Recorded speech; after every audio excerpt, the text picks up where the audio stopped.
যারা ঘুমের তরে মানুষকে মারতে আসে, খুন করতে আসে, নিঃসন্দেহে আব্দুল্লাহ ইবনে সাবার মতো মুনাফিকের লিডার এবং অনুসারী চিল্লায় বলতে হবে ঠিক কিনা? কোন মুসলমান মুসলমানকে হত্যা করতে পারে না। আল্লাহ বলেছেন ওমাই ইয়াকতুল মুমিনান মুতাআম্মিদান ফাজাযাউহু জাহান্নাম। কোন মুমিন মুসলমান যদি আরেকজন মুসলমানকে হত্যা করে নিঃসন্দেহে তার ঠিকানা হবে জাহান্নাম। খুনি যেই হোক তার কোনো রাষ্ট্রীয় পরিচয় নাই, ধর্মীয় পরিচয় নাই।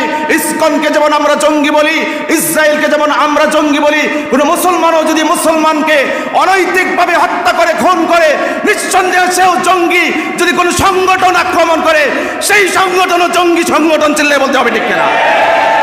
যারা খুন করবে মানুষকে, মানুষের জীবন কেড়ে নেবে, বাংলার জমিনে তাদের বিচার সম্পন্ন করতে হবে। নতুন করে কোনো ফিতনা চাড়া দিলে সমস্ত জাতিকে সোচ্চার ভূমিকা নিয়ে সুন্দরভাবে আপোষ করে সেই ফিতনাকে নির্মূল করতে হবে। পারবেন ইনশাআল্লাহ? আল্লাহ রাব্বুল আলামিন আমাদের সহায় হোক, বলুন আমিন। কথা